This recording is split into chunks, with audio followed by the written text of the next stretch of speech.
শিৱসাগৰৰ ৰংঘৰ চৌহদটোত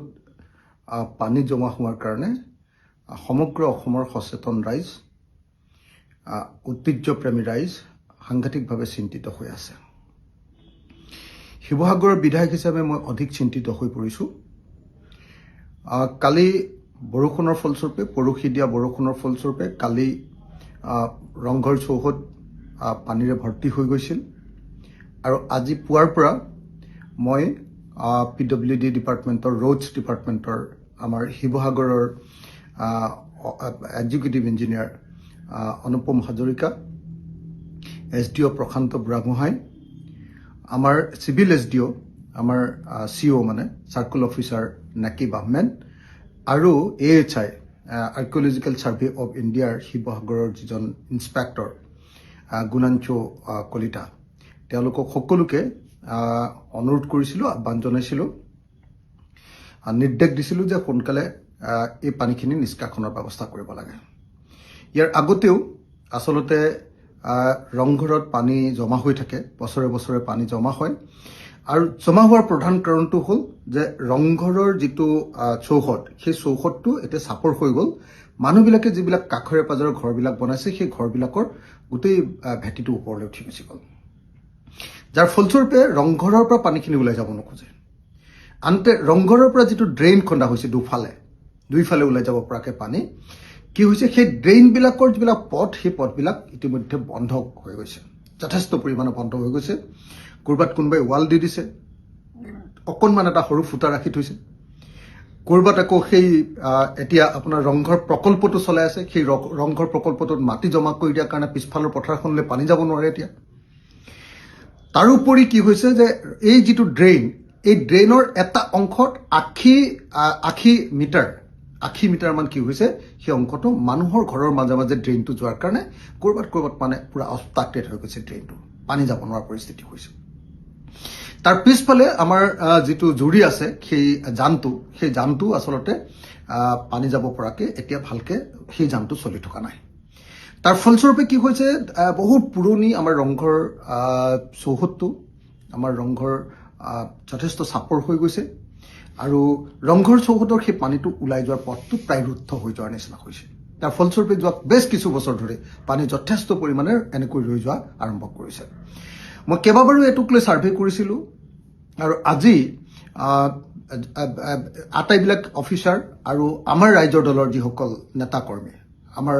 ৰাজ্যৰ দলৰ কেন্দ্ৰীয় কমিটিৰ নেতা কৰ্মী আৰু ডিষ্ট্ৰিক্ট কমিটি আৰু সমষ্টি কমিটিৰ নেতা কৰ্মীসকলে PWD ডিপাৰ্টমেণ্ট, ৰোডছ, তাৰ পাছত আপোনাৰ আমাৰ CO, চাৰ্কুল অফিচাৰ আৰু AHIক লগত লৈ একেলগতে কাম কৰিলে আৰু কাম কৰাৰ ফলস্বৰূপে আজি যথেষ্ট পৰিমাণে চৌহদৰ পানী কমি গৈছে। ইতিমধ্যে ড্ৰেইনবিলাকত আমি JCB লগাই সেই ড্ৰেইনবিলাক খন্দা আৰম্ভ কৰিছোঁ আৰু অবষ্ট্ৰাক্ট কৰি দিয়া গছ গছনিকে ধৰি ৱালবিলাক ভাঙি দিয়াৰ কাৰণে চেষ্টা কৰিছোঁ, উভালি দিয়াৰ কাৰণে চেষ্টা কৰিছোঁ আৰু আশা কৰিছোঁ। আৰু এতিয়া এই মুহূৰ্ততো আমাৰ ৰাইজৰ দলৰ কৰ্মীবিলাকে লাগি আছে। আনকি এই মুহূৰ্ততো ৰাইজৰ দলৰ কৰ্মীসকলে পানীৰ লৈ আপোনাৰ পানী সিঁচা মেচিন লৈ তাৰ ভিতৰৰ পানীখিনি সিঁচি দিবৰ কাৰণে যত্ন কৰি আছে, সিঁচি দি আছে। আৰু সেইকাৰণে আশা কৰিছোঁ যে আজি ৰাতিৰ ভিতৰতে, যদি বৰষুণ নহয়, আজি ৰাতিৰ ভিতৰতে ৰংঘৰৰ ভিতৰৰ চৌহদৰ যিখিনি পানী, সেই পানীখিনি শুকাব। কিন্তু এতিয়া বোলে যথেষ্ট পৰিমাণে, মই গুৱাহাটীত আছোঁ, এতিয়া যথেষ্ট পৰিমাণে গাজনি ঢেৰেকনি মাৰিছে। যদি ৰাতি বৰষুণ হয় তেতিয়াহ'লে আৰু নুশুকাব, কিন্তু যদি ৰাতি বৰষুণ নহয় তেতিয়াহ'লে ৰাতিপুৱাৰ ভিতৰত ৰংঘৰৰ চৌহদৰ যিখিনি পানী সেইখিনি আমি শুকাব পাৰিম বুলি বিশ্বাস কৰিছোঁ। আৰু তাৰ কাৰণে গোটেই ৰাতিটো আমাৰ কৰ্মীবিলাকে, AHIৰ যিসকল তাত কৰ্মচাৰী আছে, সকলোকে লগত লৈ কামবিলাক কৰি আছে আৰু আশা কৰিছোঁ যে আজি ৰাতিৰ ভিতৰতে আমি ৰংঘৰ চৌহদক পানী নিষ্কাশন কৰিব পাৰিম। আৰু দ্বিতীয় কথাটো হ'ল, আজি আমি গোটেই ৰংঘৰ চৌহদৰ পৰা ওলাই যোৱা পানীৰ যিবিলাক বাট, নলা, সেই নলাবিলাকৰ ওপৰত ইতিমধ্যে আমি ড্ৰোন ছাৰ্ভে কৰিলোঁ আৰু ড্ৰোন ছাৰ্ভে কৰি গোটেই অবষ্ট্ৰাকশ্যনবিলাক আমি বুজি উঠিলোঁ, ক'ত প্ৰব্লেম হৈছে সেইবিলাক বুজি উঠিলোঁ আৰু কাইলৈৰ পৰা কাম আৰম্ভ কৰিম। আৰু এই মুহূৰ্তত মই অসমৰ মুখ্যমন্ত্ৰী ডাঙৰীয়াক কেৱল অনুৰোধ জনাব খুজিছোঁ যে মুখ্যমন্ত্ৰী ডাঙৰীয়াই যদি এটা প্ৰজেক্ট, এটা স্কিম যদি অনুমোদন কৰি দিয়ে, কিছু পইচা যদি অনুমোদন কৰি দিয়ে, কেৱল তেতিয়াহে আমি ৰংঘৰৰ পানীখিনিৰ পৰা পূৰা বচাব পাৰিম। কিন্তু আমাৰ কাৰণে দুটা প্ৰব্লেম হৈছে যে PWD বিল্ডিং যি ডিপাৰ্টমেণ্টৰ আচলতে এইটো দায়িত্ব হ'ব লাগে সেই ডিপাৰ্টমেণ্টৰ এক্সিকিউটিভ ইঞ্জিনিয়াৰ আৰু SDOই কিন্তু একেবাৰে দায়িত্ব গ্ৰহণ নকৰে দ্বিতীয়তে আমাৰ ৰংঘৰ প্ৰকল্পটো কৰি থকা গুৱাহাটীৰ পৰা যোৱা যিটো কোম্পানীৰ ৰংঘৰ প্ৰকল্প আমি 142 কোটি টকাৰে যিটো প্ৰকল্প কৰি আছো সেই কোম্পানীটোৰ ঠিকাদাৰ প্ৰতিষ্ঠানটোও মানে কি কৰিছে প্ৰশাসনৰ লগত বা ASIৰ লগত সহযোগিতা নকৰাকে একদম গুৰু গোসাই নমনাকৈ দিছপুৰৰ আশীৰ্বাদ পুষ্ট হৈ যি ধৰণে কাম কৰিছে তাৰ ফলস্বৰূপে কি হৈছে পানীটো ওলাই যোৱাৰ বাটটো ৰুদ্ধ হৈ পৰিছে গতিকে এই গোটেই কথাখিনি অসমৰ মুখ্যমন্ত্ৰী ডাঙৰীয়াক চাবৰ কাৰণে অনুৰোধ জনাইছো আৰু আশা কৰিছো যে অসমৰ মুখ্যমন্ত্ৰী ডাঙৰীয়াই ৰংঘৰ প্ৰকল্পটোৰ পানী নিষ্কাশনৰ কাৰণে এটা ড্ৰেইনেজ প্ৰকল্প আমাৰ কাৰণে অনুমোদন কৰিব তাৰ কাৰণে তেনেকুৱা এটা স্কিম ল'বৰ কাৰণে অসমৰ মুখ্যমন্ত্ৰী ডাঙৰীয়াক মই আহ্বান জনাইছো আৰু যিকোনো প্ৰকাৰে ৰংঘৰক আমি ৰংঘৰ চৌহদক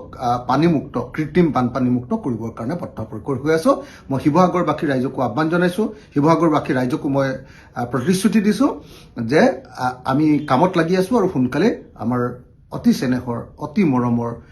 আমাৰ আত্মভিমান আমাৰ স্বাভিমান আমাৰ ৰংঘৰক আমি অতি সোনকালে কৃত্ৰিম বানপানীমুক্ত কৰিব পাৰিম